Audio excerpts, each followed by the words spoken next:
You are tuned into Platinum Northwest TV News. Good evening and thank you so much for joining us. I'm Philadelphia Mangoeng. Let's take a look at the news making headlines. The long-time no-see Klerksdorp Street Festival came back alive this year, and it's 50 days until the class of 2024 sit for their final exams. In the business news, disagreements over the return of new smoking laws for South Africa. And in the sports news, Mpumelelo Mhlongo wins gold to bag Team South Africa's first medal at the Paralympic Games. We begin here. A fusion of music, culture and family-friendly fun was the order of the day in Klerksdorp on Saturday. Its annual street festival that hasn't been seen in years. The recreational center was the hotspot for festivities, artist performances and local vendors. Safety management systems was the priority of the organizers as they wanted no injury and prevention of crime with police visibility. Let's hear from the Dr. Kenneth Kaunda, disaster risk management spokesperson. Good evening, Matlosana. Good evening, Northwest. Good evening, Dr. Kenneth Kaunda District. My name is Vusi Muhlakori. I'm the convener for the 2024 Klerksdorp Street Festival. Yeah, this year we are actually having fun. Planning was very well compared to other years. You can see by the numbers that we have this year. This is the second street festival after the lockdown, and if you compare this one to the one of last year, this is quite a success, to be honest, from a planning point of view, from a security point of view, from a lot of things that are planning informed. I can make mention of arrangements for kids. All kids that are here are attached with wristbands that are written with the parent's name and the cell phone number for parents, so that as and when there's kids are missing, there are kids that are missing, we are able to pick up who's the parent and what is the contact number for parents, and then so that we can immediately phone them and inform them about the child that has actually been lost without frustrating the child. We want to ensure our public, our communities in Matlosana, that they will really have fun from the lineup point of view and from the type of entertainment that we have arranged for them in terms of kids. Though it's getting late and it might be risky for them to continue to go and play the merry-go-rounds, but throughout the day I can assure you that it has been fun. Kids have enjoyed, they really had fun, and we are going to the second phase of the event, where our international artist, or national artist by the way, will be joining us later after 1900 hours, and it's really gonna be fun. I can see parents are starting to leave with kids, and you see a new batch of people coming in to join us for the second part of the event. We really hope that this will go well and everybody will be safe. Other than that, we have security deployed. The first shift that was on duty from the morning, they will be knocking off now at 7 p.m. We'll be having another batch of security guards and marshals that will be coming here to be deployed to ensure that our public is safe and ensure that all cars that are parked here, there are no theft out of motor vehicles, and there's also no theft of cell phones and other personal belongings. But we've also requested our public, people that attended the event, to actually be responsible, to drink responsible as well, and ensure that they don't drink and drive. Those that feel that they cannot drive because of drunk, they must request assistance or rest before they start driving, moving back and going back home.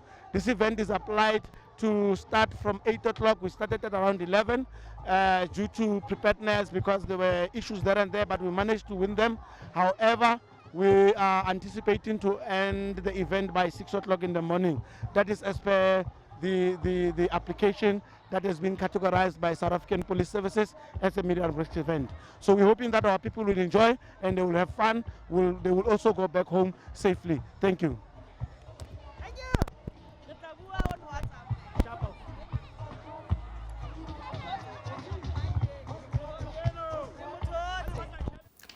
The event provided a picnic environment that's 100% family-friendly, with more than 30 toy stalls and all fun fair rides for kids to create unforgettable experiences.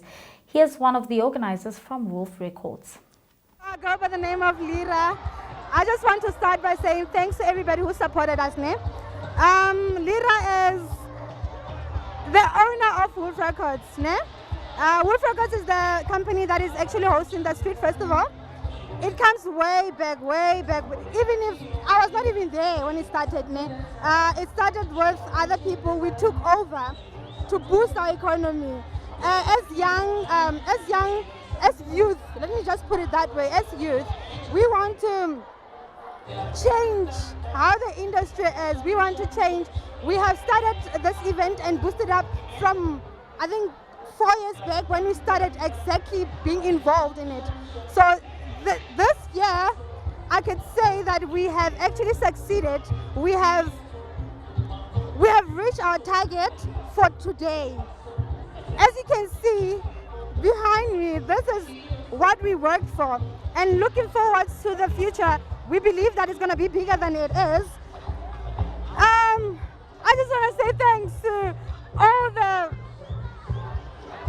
supporters, all the sponsors, everybody who was here to support the event. In other news, as matriculants prepare for the matric exams next month, the Northwest Department of Education has begun the countdown with only 50 days left before the writing of the National Senior Certificate, which is going to start on the 21st of October. Now, the Northwest Department of Education is appealing to all stakeholders in the province to support learners as they are preparing themselves for the year-end exams. In more news, the Klerksdorp Regional Court has sentenced Teko Makaka and Thuso Nhlapo to life imprisonment, and the convicts were also further declared unfit to possess firearms. Here's the SAPS spokesperson, Colonel Adel Maybar, with more information. Act. Evidence let in court indicated that on Tuesday, the 26th of November of 2022, at about 1400 hours, police were called to a scene in Z section near a tavern in Kanana Township, where the body of Mulifi Mosunyane, which was 34, was found with multiple gunshot wounds. He was declared dead by emergency and medical rescue services on the scene. Through thorough investigations by the anti-gang unit, the suspect was identified as Makaka. The suspect was arrested during a crime intelligence operation on Tuesday, the 7th of February of 2023, by members of Potchefstroom K9 after following up on information about a person who was in possession of illegal firearms. The members searched a house in Z section in Kanana, where they found a plastic bag with explosives. The two suspects, who are both Lesotho citizens, were arrested. It was also established that Musonyana was killed due to provision of food to Zamazamas underground. The accused were sentenced as follows. Teko Ernest Mofololo Makaka was sentenced to life imprisonment for murder, 15 years imprisonment for possession of explosives, and 2 years imprisonment for contravention of the Immigration Act. Thuso Nhlapo was sentenced to 15 years imprisonment for possession of explosives and 2 years for contravention of the Immigration Act. Meanwhile, Lieutenant General Silukwena and Dr. Rachel Makari applauded the anti-gang unit detective, which is Warrant Officer Tumi Mashaba, Potchefstroom K9, their members, as well as Mr. Cassius Mona, for the collaboration and diligence that resulted in the arrest and conviction. They further pointed out that the sentence, which was secured through collective efforts by the entities, will definitely send a clear message that those who commit crime will not be tolerated. In more policing news, an eighth suspect who was implicated in an alleged 2 million rand UIF fraud claim appeared in court. Potlako Christie appeared in the Mahikeng Magistrates Court facing 104 counts of fraud and 101 counts of money laundering. The Northwest Hawks spokesperson, Lieutenant Colonel Tinyiko Matebula, has more. Christie was arrested in Mahikeng on Thursday, the 29th of August 2024. by members of the Mahikeng-based Serious Commercial Crime Investigation. He joins 7 other accused who were arrested last year in June, implicated in defrauding the Northwest Department of Employment and Labor of over 2 million rand. Reports indicate that the 8 accused, of which 2 are former employees of the department and 6 were recruiters, connived to claim funds from the department for fictitious employees. Between 2019 and 2020, 2 former employees of the department allegedly worked with 6 suspects who were tasked to recruit unemployed individuals in and around Mahikeng. Some of the recruited individuals were allegedly informed that they were being assisted to lodge claims from the Drought Relief Fund, while others were allegedly claiming money from UIF. Others would be employed at the South African Revenue Service, and some would be hired at the Nomalalemba project and other projects. The claimants were allegedly each given 50 rand to open bank accounts. However, the bank cards were kept by the suspects. In addition, the claimants were allegedly made to complete UIF claim forms, masquerading as former employees of Impala Platinum Mine and Sibanye Ashanti Gold Mine. Subsequently, the suspect allegedly processed the claims, resulting in the Department of Employment and Labor suffering a loss of over 2 million rand. Christie was remanded in custody, and his matter was postponed to the 3rd of September 2024 for formal bail application. The 7 other accused who are out on bail will appear at the Commercial Crime Court in the Molopo Regional Court on the 17th of September.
And to the story now, President Cyril Ramaphosa has arrived in Beijing in China on a state visit and to attend the forum on the China-Africa Cooperation Summit starting today until Thursday.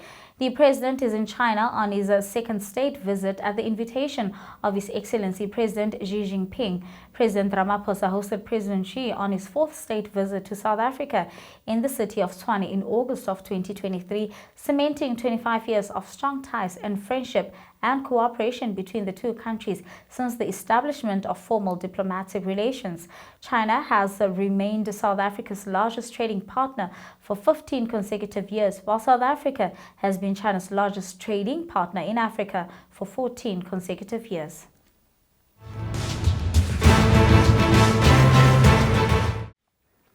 In international news now, a beluga whale named Vladimir, after his strange harpness prompted suspicions that he was a Russian spy, has been found dead in southeast of Norway. The whale's carcass was discovered floating off Receiver Bay in south-northern Norway on Saturday.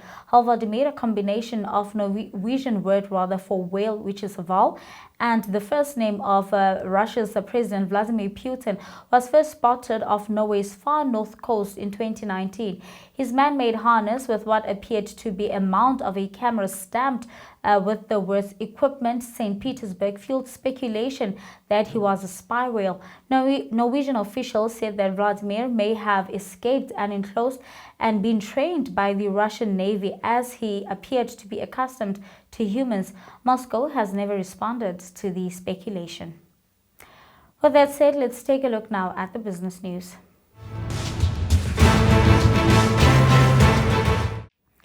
In the business news, with the reintroduction of the Control of Tobacco Products and Electronic Delivery Systems Bill in Parliament set for this week, the chorus of warning by those against the bill continues. Critics argue that the bill is likely to push consumers toward harmful illicit markets and stress that it lacks practical, people-centric solutions for smoking interruption and harm reduction. Additionally, some say that it would severely impact around 2.2 million informal traders who rely on cigarette sales. Worries about the potential of job losses in the tobacco industry, increased illicit trade and reduced tax revenue, as well as inadequate consideration for small traders and farmers. The Department of Health said that it seeks to strengthen public health protection measures, align the tobacco control law with the World Health Organization Framework Convention, and repeal the 1993's Tobacco Control Act. And that's all from the business news. Your sports follows next.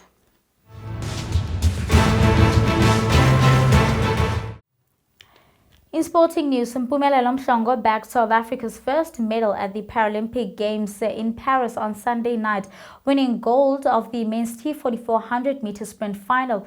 Mhlongo, a two-time world champion, dashed across the line in 11.12 seconds, with Cuban athlete Yamal Suarez taking the runner-up spot. Let's take a look. Will be jumping. Let's see once again in lane 4, Mhlongo, and then lane 7. Where Viva Suarez started to come through. And just holding on, Viva Suarez was closing. They got away very quickly and readily pulled clear. Looking back in third place, Eddie Bernard was always in third. And as much as Mhlongo is delighted with gold, ran straight through.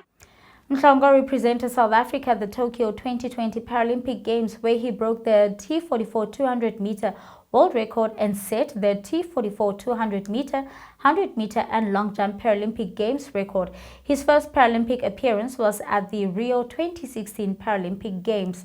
Meanwhile, at the World Athletics Under-20 Championship in Lima in Peru, Team South Africa wrapped up their campaign with a silver medal in the 4x400-meter relay final. Brian Kotosi, Hle Mahlangu, Jabulo Mbata and Udeme Okon delivered standout performance for South Africa, securing a notable finish just behind the USA, with Australia earning the bronze. Let's take a look. Incredible speed. He's very languid in the way that he runs, but surely there's too much there. He looks over his shoulder, and it's Australia coming up for the bronze, overtaking Poland. USA take gold, South Africa silver, Australia one final bronze medal. But in the end, clear-cut medals to wrap up these championships. We've seen some phenomenal performances from these young athletes, and I'm excited to see. Now, over the 5-day event, South African athletes secured a total of 7 medals. Moving on to soccer news now, Stellenbosch FC will meet Orlando Pirates in the MTN 8 final, as the Winelands outfit registered a 1-0 over Mamelodi Sundowns in the semi-final second leg at the Moses Mabhida Stadium on Sunday afternoon. Having won the first leg 1-0 at Sundowns' home base on Wednesday evening, Stellies repeated the feat, and not even on their own turf, to claim a 2-0 aggregate victory over Masandawana. As the match drew to a close, Sundowns applied relentless pressure, hitting the post twice, but Stellenbosch held firm to secure their spot to the MTN MTN 8 final Andre de Jong, on his 50th appearance for the club, was named man of the match after putting in a superb performance and getting an assist. And that's where we're going to have to leave it for tonight. Thank you so much for watching. The team will be back again tomorrow evening. Till then, good night and take care.